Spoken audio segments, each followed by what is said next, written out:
Bienvenue à tout le monde. Nous allons commencer dans 2 minutes.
Bonjour tout le monde.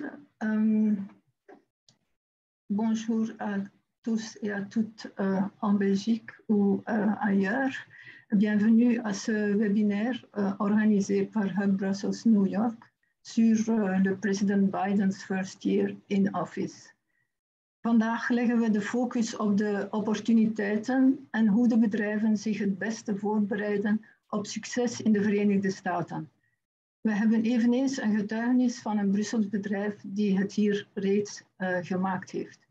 Vandaag is natuurlijk een moeilijke dag, een dramatische dag met wat we zien gebeuren hebben deze nacht en vandaag in Oekraïne. Maar we blijven positief en we hopen dat het snel voorbij is en dat we verder kunnen zaken doen overal in de wereld. Le webinaire d'aujourd'hui sera enregistré. Nous remercions tous les participants qui ont envoyé leurs questions. Nous avons retenu les plus intéressantes pour le grand public. Pour les questions plus individuelles ou par rapport à votre prospection plus personnelle, vous pouvez toujours nous contacter et nous allons mettre les adresses e-mail sur le chat. Vous pouvez les trouver là-bas et n'hésitez surtout pas de nous contacter. Pendant les interventions des orateurs, vous pouvez aussi encore poser des questions via le chat. De presentaties zullen respectievelijk in het Frans en in het Engels verlopen. Et sans plus tarder, parce qu'on a beaucoup de matière à développer, je vous présente Monsieur Gilles Landsberg. Monsieur Landsberg a commencé sa carrière dans le secteur privé, dans la banque, et ensuite changé pour la diplomatie.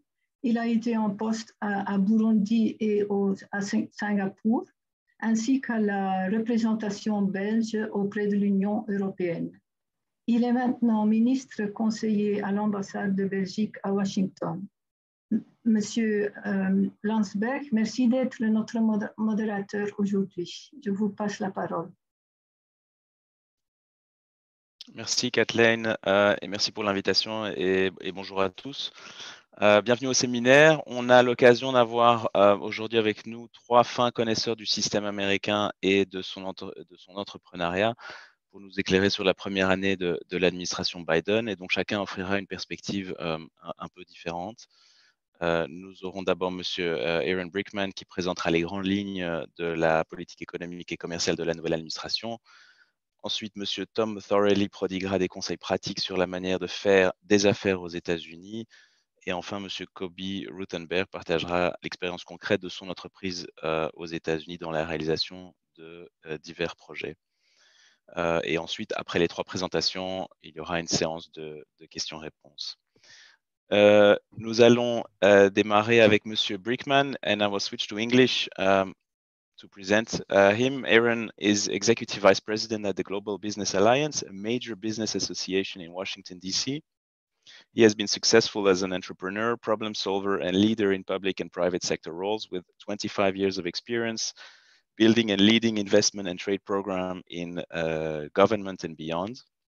He's a recognized expert on foreign direct investment policy, even teaching on the topic at Georgetown University. Aaron, we're very happy to have you with us this morning, and I'm happy to give you the floor. Thank you so much, Gilles. Can you hear me? Can you give me a thumbs up? Great. Thanks very much for including me in this event. And thank you, Kathleen. And it's good to, I can't see everyone, of course, because we're virtual, but I know you're out there. I'm really pleased to speak to such a great audience. I only wish we could be together in person. It's yet another negative among many we can attribute to COVID. But thankfully, things are slowly getting back to normal, and hopefully even faster now that the Omicron variant is fading, at least where I live in the Washington, D.C. area. Of course, I just heard on the news yesterday, there's another subset of Omicron. So, well, we have that to look forward to. I always enjoy speaking to Belgian, specifically Brussels groups, because of my time studying in Brussels during college. I studied abroad at the ULB for a semester and have fond memories of my time there. No trips back during the past few years, unfortunately, but hopefully I'll be back soon. Before I start, a few quick words about GBA, where I work. The Global Business Alliance is a business association in Washington, D.C., as Gilles mentioned, whose membership is made up entirely of the U.S. subsidiaries of large foreign headquartered companies, with about 200 members. And you can see our membership list on our website at globalbusiness.org. Our group includes many of the largest and most prominent global investors in America. And the mission of the organization is to advocate for equal treatment of companies regardless of where they're headquartered, and we're active at federal and state levels. Foreign direct investment, or FDI, is important to the US economy. It's responsible for millions of American jobs and trillions of dollars in economic impact. Foreign headquartered companies employ nearly 8 million US workers, and US workers at these companies earn an average of almost $84,000 annually. That's 18% more than the average private sector job here. So international companies pay a wide range of taxes, including that 25% of all federal corporate tax. This is a big deal that policymakers and the public respond to here. International companies are invested in almost every industry and in every state across the US, but they're especially concentrated in manufacturing, responsible for employing over 20% of the US manufacturing workforce, and for creating almost 70% of new US manufacturing jobs in the past 5 years. True good news story. Most global companies in America started by exporting to the US, growing a customer base and building relationships, and eventually investing to get closer to those customers and partners. We know that international companies grow America's economy and make it more resilient through activities such as supporting local supply chains, small businesses, fueling US innovation, developing workforce training programs, often exporting American-made goods, and committing to charitable and sustainable developments.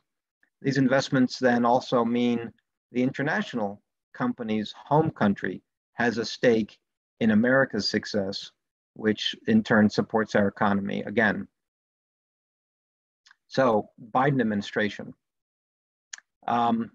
In discussing the Biden administration, it's probably worth starting off by mentioning that President Biden has issued an open investment policy statement.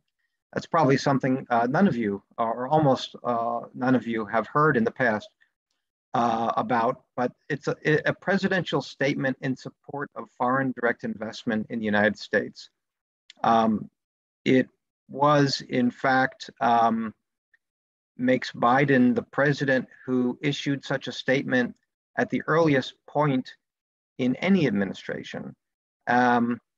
My organization, GBA, was instrumental in the issuance of this statement.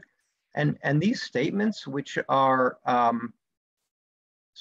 it's not just about FDI, but a vote of confidence in sort of aspects of economic globalization, you could say.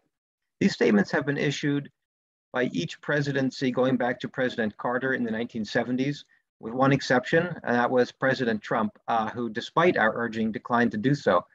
That's another story. But so starting off really, really positively, he immediately set that tone, distinctive from his predecessor. But unfortunately, and at least initially to the surprise of many, he didn't break from many of Trump's policies, especially regarding procurement and trade policy.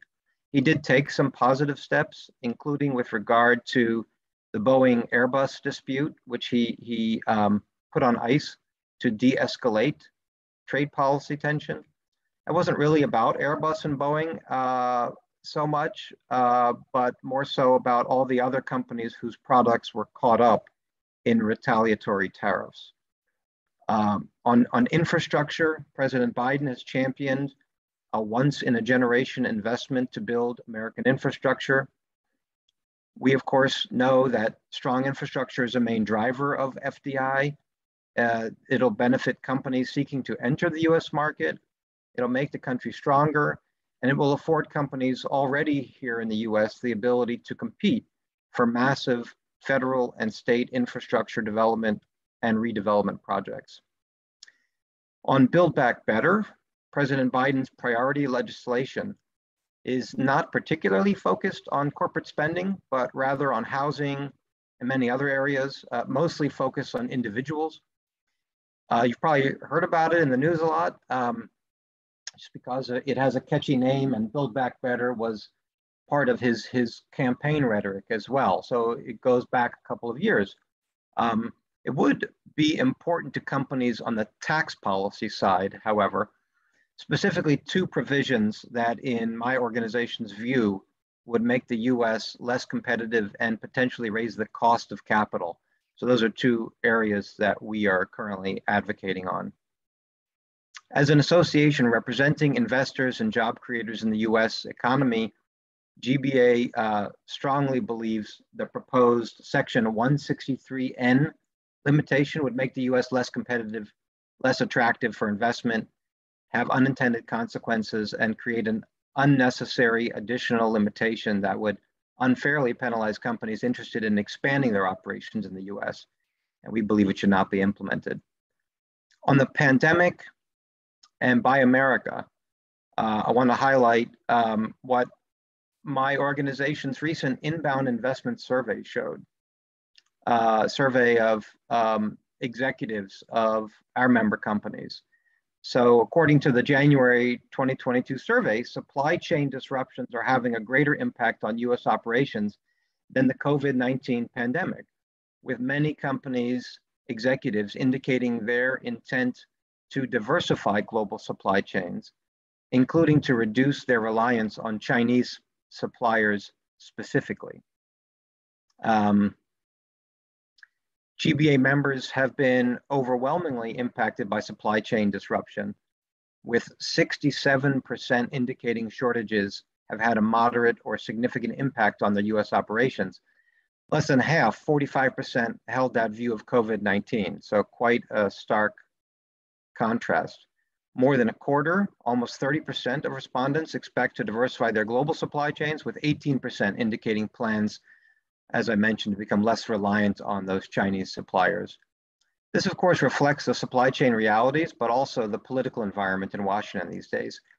A political environment that, of course, will continue to rapidly change with, as Kathleen mentioned, news in Ukraine. As we know, the fight against climate change is a Biden administration priority, and GBA members and other European headquartered companies have been at the forefront in the US in terms of clean energy installed capacity and beyond. For instance, one member, Avangrid, announced last year a new 300 megawatt wind farm in Texas. RWE announced a 250 megawatt wind farm in Ohio and another 240 megawatt wind farm in Texas. And numerous other member companies have made announcements or expanded their existing business activities regarding methane capture, carbon neutrality, zero landfill, green packaging, energy storage, all kinds of net zero announcements and more. So, you know, it's quite a dynamic and exciting time in that regard. In terms of benefiting from procurement opportunities available as a result of Build Back Better infrastructure, Belgian companies can certainly participate, but it's not easy to break into procurement, particularly if a company is new to the US market. We know that much of the expertise and capabilities in the field, if you could say, you know, this macro field of combating climate change, we know that whether through clean energy or energy efficiency, energy storage, it often comes from European headquartered companies. Belgian companies certainly have ample opportunity to participate in these large projects, but in reality, there can be real constraints to such participation. The US has a history of erecting barriers to imports. No surprise, Gilles, I don't see any surprise on your face. Through so-called Buy America provisions or otherwise. So despite European technological advantages and superiority in some sectors, helpful for energy transition and decarbonization, it may not be straightforward in terms of market entry or expansion. Positioning for these opportunities is important to ensure you have local contacts and partners, to localize your product or service catalog, to meet any stipulated eligibility requirements. These so-called Buy America provisions related to procurement rules are specifically aimed at limiting eligibility to companies that source to varying levels in the United States. So reading the fine print is critical for any opportunity you seek to pursue, something that Tom and other experienced attorneys can help with. You know, for many years, I've counseled that companies coming to the US, even those with fantastic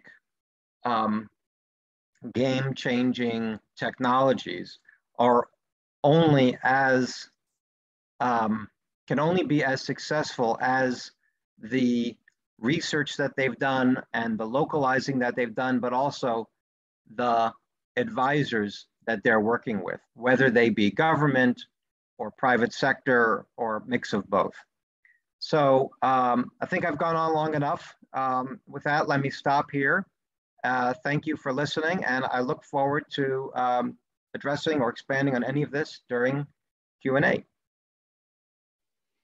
Thanks a lot, Aaron. And indeed, many of us may have the impression that the US is the land of free trade, laissez-faire, laissez-aller, but actually there are many, many measures protecting the US market from foreign competition. So thanks a lot for your presentation. We will now move to Mr. Tom Thorelli. Tom Thorelli is a French-speaking US lawyer with 40 years of experience working with small to medium-sized European companies in minimizing legal risk when doing business in the US. His firm, his law firm, Aboutturalyon Associates, has assisted over 1,000 foreign companies in properly structuring their entry into the US. Tom, we're very glad to have you with us this morning or this afternoon in Brussels. The floor is yours. Merci mille fois, Gilles. Bonjour tout le monde. Tom Thorelli, avocat à la Cour de Chicago. Je suis à présent à Madrid en vacances et je viens de visiter le musée Prado. Et est-ce que vous savez quel peintre a le plus de peintures dans le Prado? C'est un peintre belge qui s'appelle Rubens. Je ne savais pas ça, mais il a consacré une grosse partie de sa vie ici à Madrid. 88 de ses peintures sont au Prado. Et vous êtes bien représentés ici. Moi, je vais parler anglais, mais lors d'un rendez-vous téléphonique Zoom ou Teams, que je serai ravi de faire avec vous, on peut parler français si vous voulez. So, very briefly, Aboutturalyon Associates is a small Chicago-based law firm. We're 5 lawyers. We work exclusively with small to medium-sized European companies doing business in the United States, I'd say 10 or 15 of them are Belgian companies, from building products to medical devices to applications to speed the process of manufacturing or otherwise, or gain access, or ERP applications, a lot of software. What we do is we help clients protect their intellectual property rights, and I'll talk for a minute about that shortly. We register trademarks, which in my view is extraordinarily important for you. Some of you have not registered your trademarks in Belgium or in the EU, and I suggest that you do that, and I'd be happy to talk to you about the reasons why, but we don't have time to talk about that today.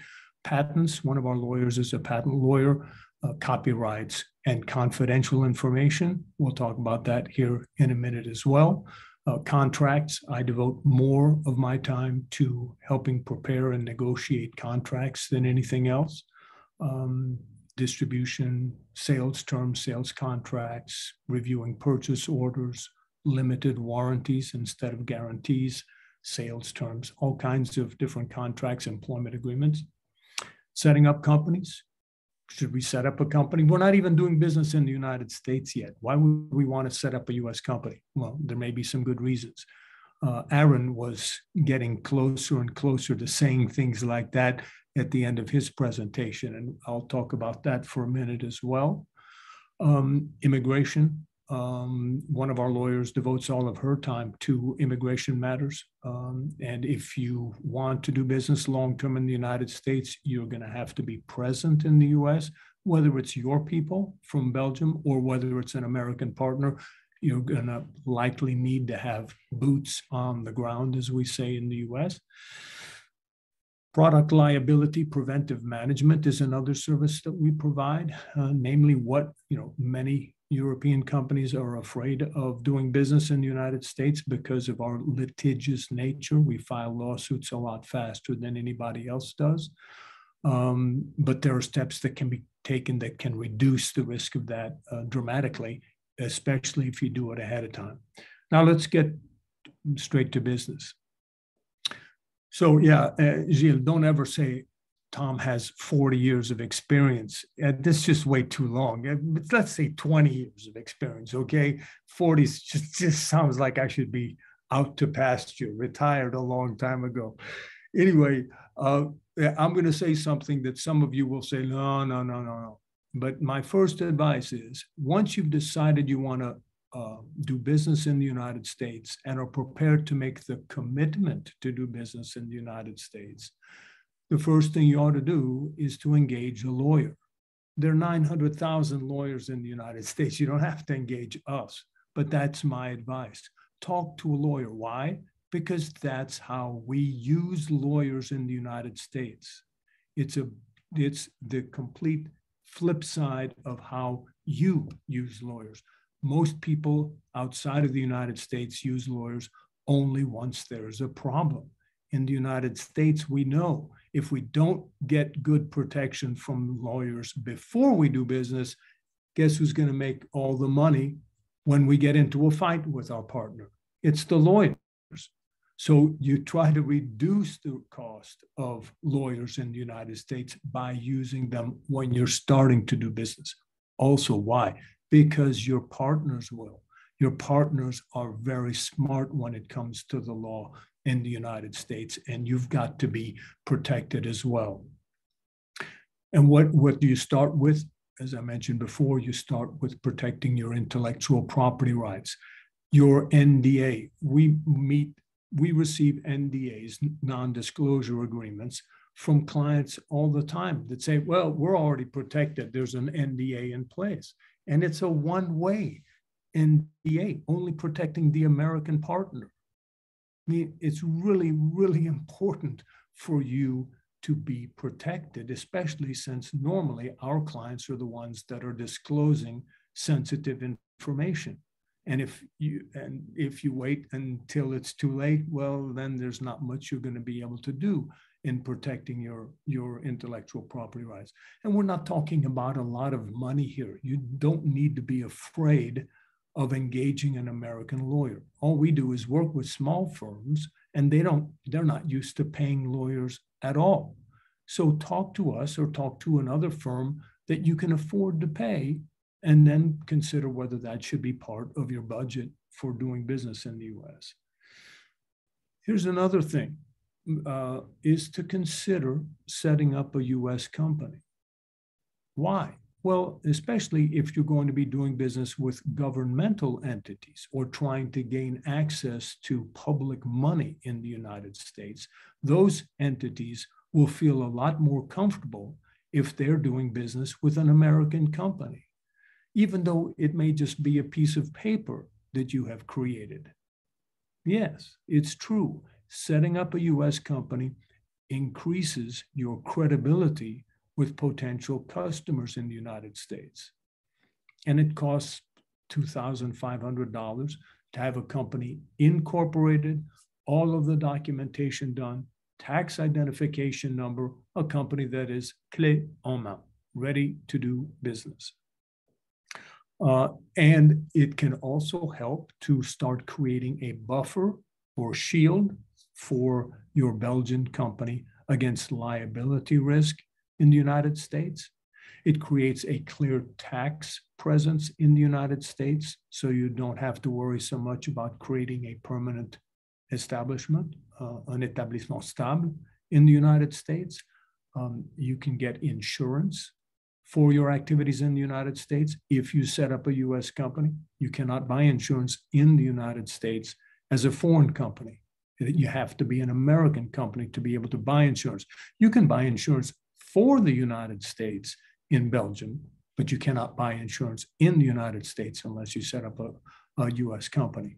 And also, if you have long-term plans and you're considering hiring people in the United States, it's a lot more attractive to be solicited for employment by an American company than by a Belgian company that says, hey, if you come to work for us, we'll set up an American company. You follow me? Hopefully you understand what I'm saying. So I'm not saying everybody should set up a US company. It's a question of your long-term commitment. And those of you that aren't sure whether you want to make a long-term commitment, then don't do it yet. Wait until you're ready, because America is not something that you sort of, well, you know, we'll do it while we have time, etc. Or one of our favorite stories is, oh, we found a really enthusiastic American that wants to be our partner in the United States. So because the US is a long way away, because it's a very big country, it's a legalistic society, maybe it's better that we just let our American partner do the best that they can and hope that everything works out. Well, the answer to that question, I think you understand the way I presented it, is that's not a solution.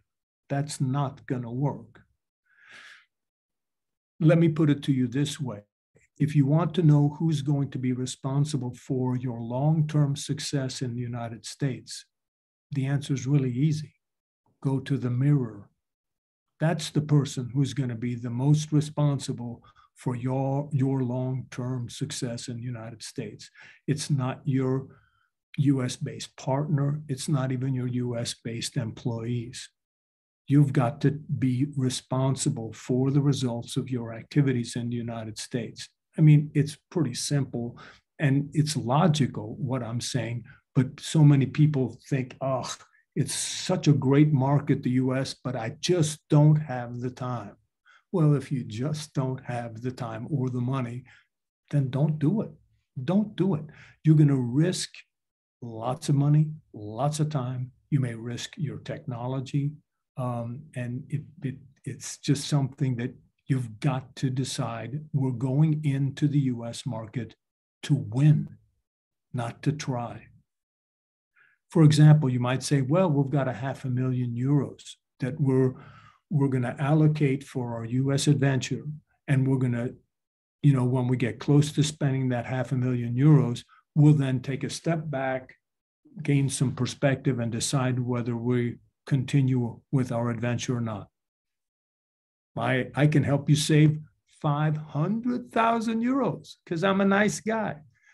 Okay, maybe I'm not such a nice guy, but that's not the way to do it.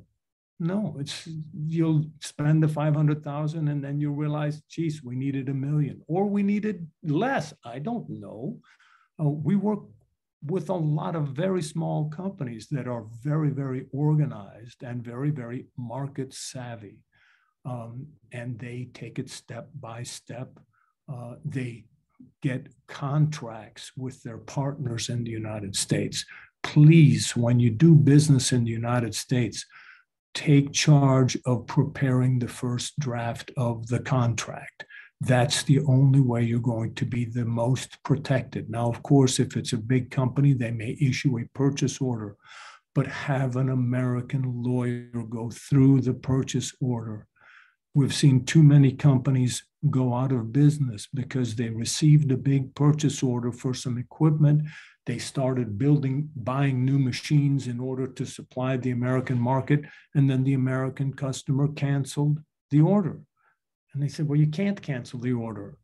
And then you look at the purchase order and it says very clearly, the customer can cancel the order without any continuing obligations. And you have to prove those variable costs that you invested in order to supply them their product. And buying that new machine, that's not a variable cost. That's a fixed cost.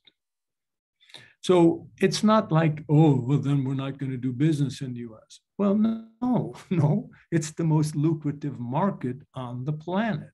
If you want to be involved in business internationally in the long term, you got to be in the United States. It's just you go about protecting yourself and taking things step by step. So know your partner. If you do business in the US, Aaron mentioned it a little earlier, it's often a smart thing to align yourself with a US partner, a partner that knows the US market, may know the customer, et cetera. Kobe's going to probably talk a little bit about that experience as well here in a minute. But you've got to really get to know your partner. Don't ask me to prepare a contract that's airtight because we don't really know our American partner very well and we don't know whether we can trust them. Well, in that case, don't do business with them. So there are a lot of steps that can be taken to protect your interests and create a structure. Protect your intellectual property, make sure your non-disclosure agreements are enforceable in the United States. Consider setting up a US company and start planning your trips to the United States frequently. I'm available for a cost-free introductory meeting by Zoom or Teams. I do this, 10 times a week. Happy to set up such a call to answer preliminary questions and otherwise. And thank you again, Kathleen and Gilles, for including me in this webinar. Thanks very much, Tom, for your presentation. Very practical and down-to-earth tips, which I'm sure will be very useful to our participants today. We will now turn, but before turning to Kobe, just want to remind everyone that the Q&A box is open, so feel free to already send your questions on the first two presentations if you have any. And so now we will turn to Mr. Kobe Ruthenberg. Kobe is a partner and director of the New York office of Org Permanent Modernity. Org Permanent Modernity is a research, strategy, and design group with offices in Brussels and New York City. Kobe, we're very happy to have you. Please, the floor is yours. Thank you, Gilles, and thank you for the Brussels Hub for the invitation. Much appreciated. I'll have a few slides to share, so I'll share my screen. And start from there. Okay, you should be able to see my screen now. So as Gilles mentioned, Org Permanent Modernity, we're a company based both in Brussels and New York. I'm the director of the New York office. We've been active on both ends of the ocean for the past 10, 15 years or so. started more as a research and academic organization, and slowly growing and going into the world of project design, planning, and implementation. We work across a number of scales of design, from architecture to urban design, and then finally to systems design, which is really looking at large-scale infrastructure and regional planning. And I'll try to kind of focus on our experience on that scale, especially in the context of the Biden bill that was recently announced in November, focusing on infrastructure budgets. And of course, the budgets are enormous. And if you go through the bill, the list of infrastructure types that are endorsed by the administration is quite long and diverse.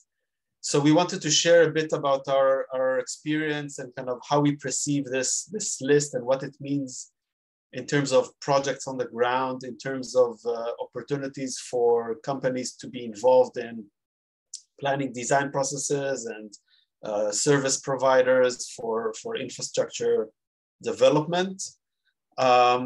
One key aspect of infrastructure planning and design that we want to highlight in this context is really the idea of bipartisan infrastructure. The added, let's say, the innovation from the Biden administration as we see it right now is really kind of bringing a perspective on infrastructure that focuses on resilience, on multi-purpose design, on scalable infrastructure, on of course, green approaches to infrastructure. And it becomes quite, let's say, complicated and very specific on a project basis when you start evaluating what is infrastructure under the bill and what kind of services and collaboration is really needed, and what kind of knowledge is also needed here in the US from European companies that have already experience in some sectors that is still very lacking here. So I'll highlight a few projects that we're now working on in the office here that are kind of in the world of infrastructure design, and I think we would see more and more of those type of infrastructure projects being developed in the US under this new administration guidance. So first project to highlight under kind of a transportation infrastructure bucket. This is the interbore express line. It's a project in New York City, basically connecting with a certain ring rail infrastructure all the way from Brooklyn to Queens, and finally will connect to Bronx in the long term. And that's a project that's been kind of designed and advocated for many, many years. But finally now with change in administration, and also with the change in the state level and the mayor level also in New York, now became, again, really top of the list in terms of priority projects for the city. It's not just a transportation project per se, it's really seen as a kind of economic development project. This is an illustration of one of the main transportation nodes along the rail line. In the back of the image, you see the Queens Bronx connection. And I think the idea of transportation infrastructure is really kind of elaborated through a broader conceptualization of urban development around transportation infrastructure. And what's the relationship between urban development and quality of life, and of course jobs, with investments in infrastructure. So I think this is kind of a really interesting project as it illustrates the relationship between infrastructure and other systems that are benefiting from the infrastructure itself. And this is another example here. It's across Bronx expressway. currently really seen as a hazard, as a source of pollution, as a social divider in an urban fabric, again in New York City, in the Bronx area. And there is renewed interest in capping the interstate or the highway, which is really a trend that we see across many cities in the US today, which are trying to reconnect communities that have been split by massive transportation projects in the past 50 or 60 years. And now the approach is again on kind of urban connectivity, about quality of life around infrastructure. This is just to highlight the projects that we're leading in Antwerp that you might be familiar with in Belgium, which is about capping the ring road around Antwerp. And this sort of thinking about approach to infrastructure design from the perspective of environmental design, of urban development, urban renewal, is really an area that we see a lot of need and opportunity in the US market today across many, many cities. And the Bronx project is probably the best example in the New York area at the moment. Another sector that's been on the headlines for quite some time is, of course, the green energy sector, with a focus on offshore wind, or generally wind infrastructure. In the Northeast, it's a massive market that's really booming. And there, of course, there's a thirst for knowledge coming from Europe, from the North Sea, experienced companies that know how to design, operate, and plan such massive projects. At the same time, there's also a renewed understanding of the vulnerability of projects that are looking at infrastructure from a single-use perspective, both from an implementation and from a use vulnerability.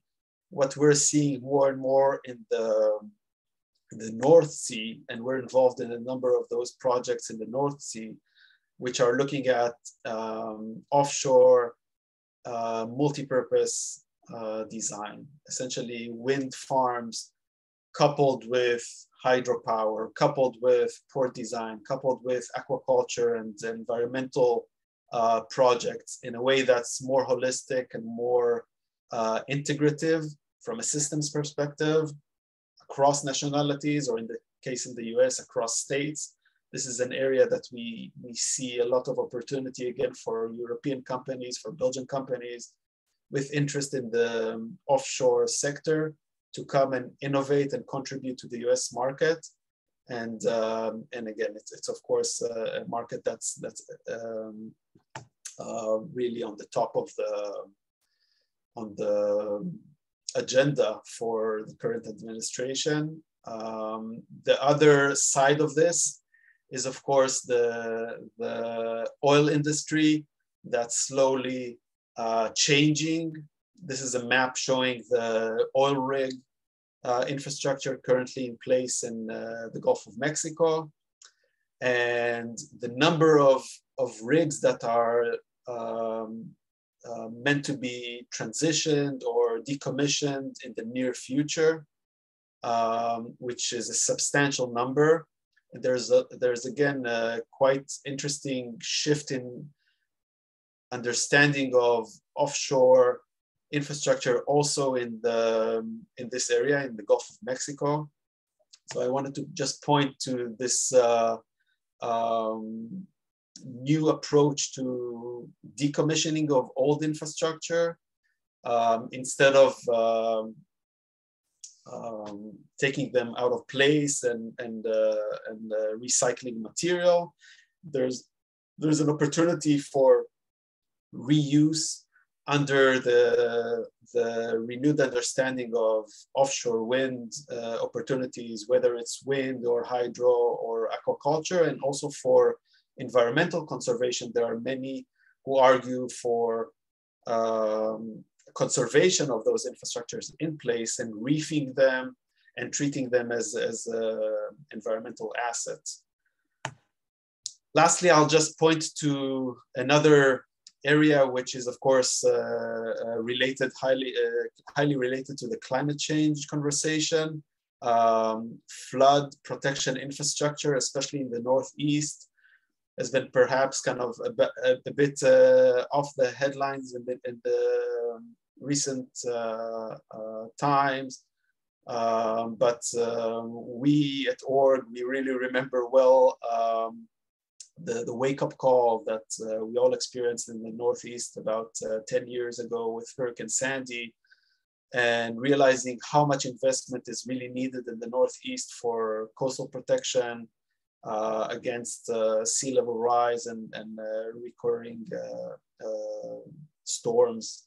So this is just to point to this massive need in the Northeast. We've been involved with the design of the Meadowlands project in New Jersey since Hurricane Sandy. And of course, in the area, we anticipate more and more investments and need for innovation and knowledge coming from the Low Countries, Belgium, Netherlands, and the North Sea in general, where there are successful examples of coastal protection infrastructure that's really needed in the Northeast. So that's a bit on our kind of understanding of what's under the infrastructure bill and what type of infrastructure projects you could consider under this administration's agenda. Thank you. That's all for me. Thanks a lot, Kobe, for this very interesting presentation and very oriented on specific projects, and that reflects very well the priorities of the administration, in particular in the infrastructure bill. On va passer maintenant à la séance de questions-réponses, et comme Kathleen l'a indiqué au début, on va commencer par prendre certaines des questions qui ont été envoyées à l'avance. On a reçu beaucoup de questions et donc je pense qu'on n'aura pas le temps de les prendre toutes et surtout qu'on veut terminer à temps. Donc je vais commencer par une question sur les importations, and I will rephrase it a little bit to make it a broader. The question was on the trend in terms of foreign trade in the US during the pandemic and the COVID, and the supply chain crisis as well. What has been the trend, and has the US trade deficit, how has it evolved in the last few years? Aaron, I don't know if I can direct this question to you. Sure, thanks. Yeah, it's a good question. It's obviously one where the subject is in the headlines, and so you're right to be concerned about it. I can say US trade since the pandemic, from my view, has been defined by the supply chain crisis, which every American has now become versed in, supply chain, and of course, inflation. So what was a joke about supply chain in March of last year, when that container ship got stuck in the Suez Canal, became no laughing matter, over the weeks and months when supply chain became that household term. Prices have risen across the board in a way that most Americans haven't experienced in their lifetimes. Biden administration has continued most Trump trade policies. As I mentioned earlier, they're seeing bipartisan support for the most part. So it remains to be seen whether those America First policies of a different name will continue. On exports, exports to the US are up. Exports from the US are up, but imports are up even more. So the trade deficit in goods and services rose substantially. I think it's coming on $900 billion last year. So as an annual record, I know that imports are growing faster than exports, right? So definitionally, that's important for this. So we're way up over 2020. Americans are purchasing more foreign products. Strong demand is pushing up the prices. So this is all merging, right, into those twin issues. As a country, we're exporting a lot more as well, but that's not closing the gap. You know, businesses are trying to get ahead of this, but that's how I would approach that. So trade deficit remains a big problem. I mean, it seems like it's always a problem, but it's a big problem. I'm not, you know, not to point fingers, but all of those, you know, actions taken by the prior administration, obviously, and even before the pandemic, but obviously since the pandemic, have not had the desired effect. Thank you, Aaron. Again, feel free to send us questions through the Q&A box. I will now take another question that we received in advance. This concerned the infrastructure bill that Kobe, about which talked about. But questions were mostly, if I'm more precisely, related to the railroad sector. So Kobe, I don't know if you can maybe elaborate a bit more on opportunities for foreign companies in the railroad sector offered by the infrastructure bill. Thanks, Jill. Yeah, of course. I think continuing kind of the line of thought I presented earlier, generally I would say that rail projects we should kind of think about from a more comprehensive understanding of what rail is used for and how it links to economic development in different areas, whether in the cities or outside of the cities. If we think about the rail sector, let's say in two general categories, one is more kind of the interconnection between cities, the longer lines. I think there has been a lot of planning and debate about basically increasing the speed of rail, let's say both in the East Coast and the West Coast. Rapid rail between the main cities has been on the table for a long time.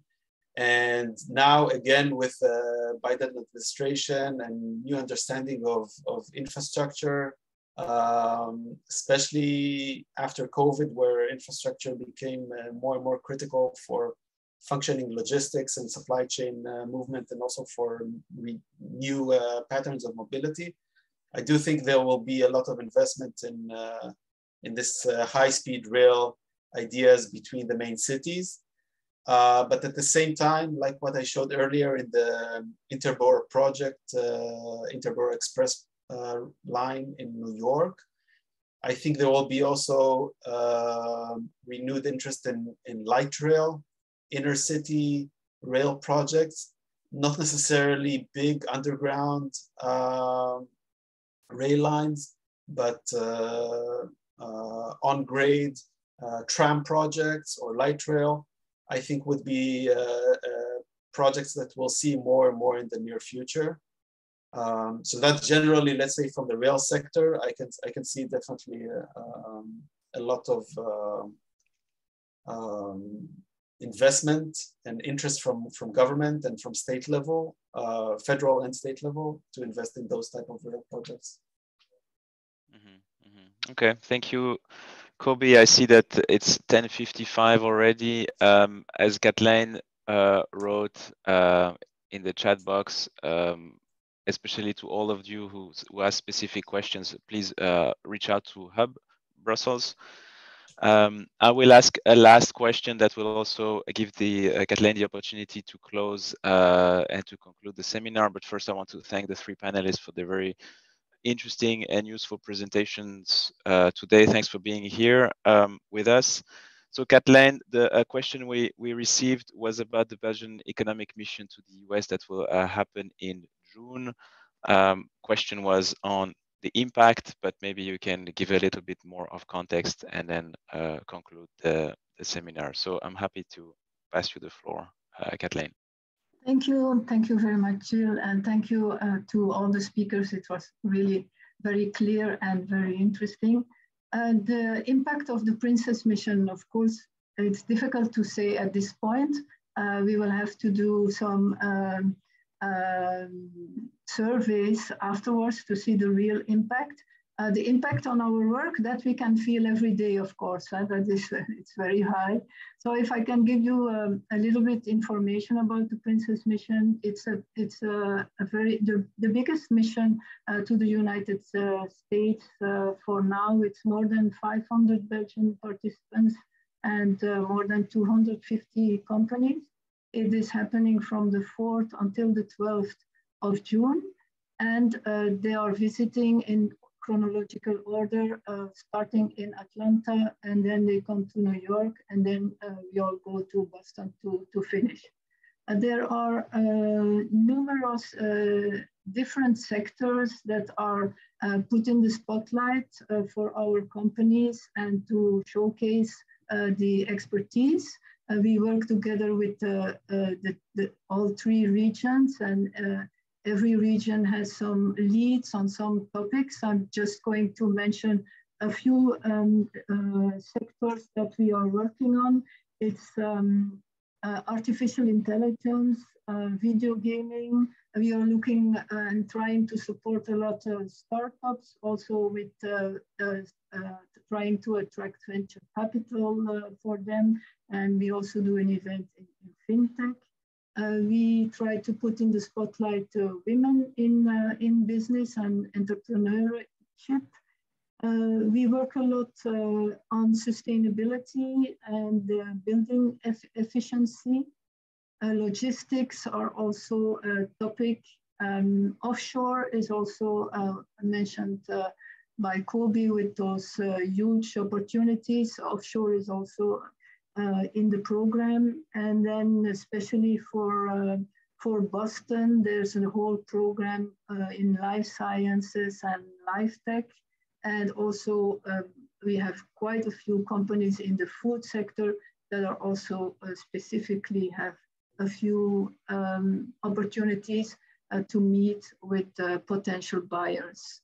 I definitely don't have said everything. There is much more. It's a very busy program, and participants will have to make tough choices to where they go and where they participate. In addition to all those events, of course, we also make personalized programs for the companies, B2Bs. So we are already in touch with them and preparing those meetings. Unfortunately, for those who have not registered yet, the registrations are closed. We are fully booked. It's not possible anymore to add additional companies. So that was all from my side about the Princess mission. I gave our email addresses in the chat. Don't hesitate if you have questions regarding your personal prospection or in the United States. We will get back to you as soon as possible. So thanks again for all the participants, and thanks to the speakers and Jill to be our moderator today, and Charlotte for the technical assistance as well. Bye.